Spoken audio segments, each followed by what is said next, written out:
Hi hello everyone, welcome back to Raji home style. నేను మీ రాజేశ్వరి అండి. ఈరోజు రాజీ హోమ్ స్టైల్లో వంకాయ బెండకాయ కాంబినేషన్తో కమ్మటి రోటీ పచ్చడిని ఏ విధంగా దంచుకోవాలో సింపుల్ ప్రాసెస్లో ఈరోజు ఈ వీడియోలో చూసేద్దాము.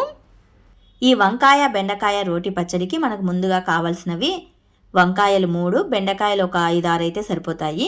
ఎండుమిర్చి ఒక 6-7 వరకు తీసుకోవాలండి. కారానికి సరిపడా తీసుకోవాలి. 2 మాగిన టమాటాలు, ఒక 6-7 వెల్లుల్లి రెబ్బల్ని తీసుకుంటే సరిపోతుంది.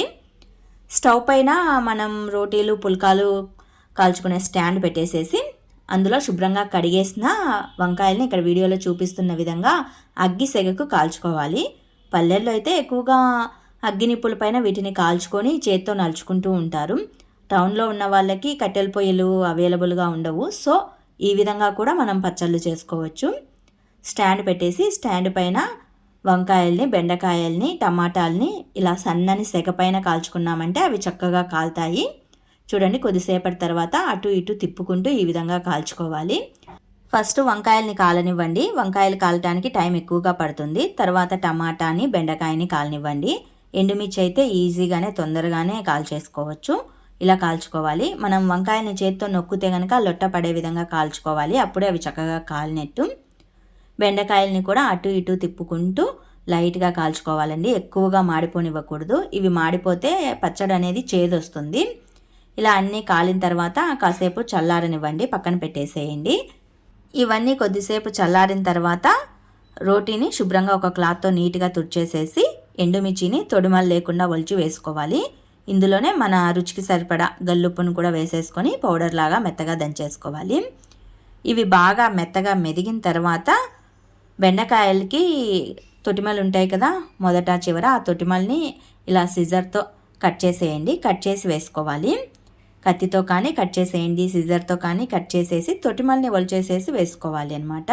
కాల్చేటప్పుడు ఇవి మనం ఒలచలేము, సో దంచుకునేటప్పుడు ఇలా ఒలిచేసి వేసుకోవాలి.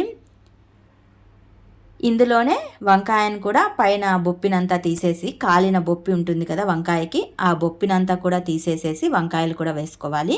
టమాటాను కూడా అలాగానే పైన కాలిన బొప్పి ఉంటుంది, ఇలా మాడిపోయిన బొప్పి ఉంటుంది, ఆ బొప్పినంతా రిమూవ్ చేసేసి చూసి వేసుకోవాలండి. మనం వంకాయలు కాల్చుకునేటప్పుడే మంచిగా ఫ్రెష్గా ఉన్న వంకాయలు తీసుకోవాలి. పురుగులు అనేవి ఏమీ లేకుండా చూసుకొని కాల్చుకోవాలి. మొదట్లోనే ఫ్రెష్ వంకాయలు తీసుకున్నామంటే ఇప్పుడు చూసుకోవాల్సిన అవసరం ఉండదు. ఇలా చక్కగా వేసి దంచుకోవాలి. టమాటాని కూడా చివరన వేసేసేయండి. ఇందులోనే 6-7 వెల్లుల్లి రెబ్బల్ని కూడా వేసేసుకొని మెత్తగా దంచేసుకోవాలి. చివరన దంచుకునేటప్పుడు కాస్త జీలకర్రను వేసుకోండి. టేస్ట్ అనేది చాలా బాగుంటుందన్నమాట. ఫస్ట్లో కూడా వేసుకోవచ్చు, చివరన వేసుకుంటే కనుక అవి నలగనట్లుంటాయి. పచ్చడి రుచి అనేది చాలా బాగుంటుంది. ఇందులో ఎక్స్ట్రా ఇంగ్రీడియంట్స్ ఏమీ అవసరం లేదండి. పల్లెల్లో ఈ పచ్చడిని ఎక్కువగా చేసుకుంటూ ఉంటారు. చాలామంది అయితే పల్లెల్లో చేత్తోనే నలిచేస్తారు. ఈ పచ్చడిని నలిచి రాగి సంగటి కాంబినేషన్లోకి తింటూ ఉంటారు. చేయి మంటగా అవుతుంది. సో ఇలా రోటి పచ్చడిలాగా కూడా దంచుకోవచ్చు.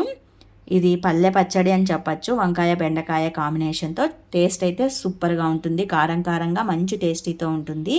ట్రై చేయండి. రాగి సంగటి ముద్దలోకి అయితే ఈ పచ్చడి ఇంకా బాగుంటుంది. పచ్చడిని అంతా చక్కగా దంచిన తర్వాత ఒక ప్లేట్లోకి తీసేసుకోవాలి.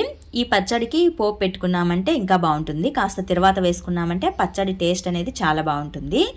స్టవ్ పైన ఒక గుంతపాటిగా ఉన్న గిన్నెని కానీ పెన్నాన్ని కానీ పెట్టేసేసి జస్ట్ 1 టేబుల్ స్పూన్ మైన ఆయిల్ని వేసుకొని, ఆయిల్ హీట్ అయినాక కొన్ని తిరువాత గింజల్ని, వెల్లుల్లి రెబ్బల్ని, 2-3 పచ్చిమిర్చిని కూడా వేసేసుకోండి.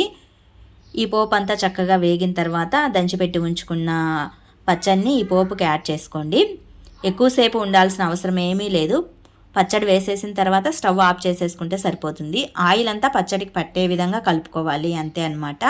చాలా బాగుంటుందండి. టేస్ట్ అయితే కనుక సూపర్గా ఉంటుంది. మరి మీకు నేను చేసిన వంకాయ బెండకాయ కాంబినేషన్తో రోటీ పచ్చడి ప్రిపరేషన్ వీడియో నచ్చినట్లయితే మరికొన్ని ఇలాంటి రెసిపీస్ కోసం వెంటనే సబ్స్క్రైబ్ చేసుకోండి మా ఛానల్ని. మోర్ ఆఫ్ వీడియోస్ కోసం do subscribe. Thanks to watching this video.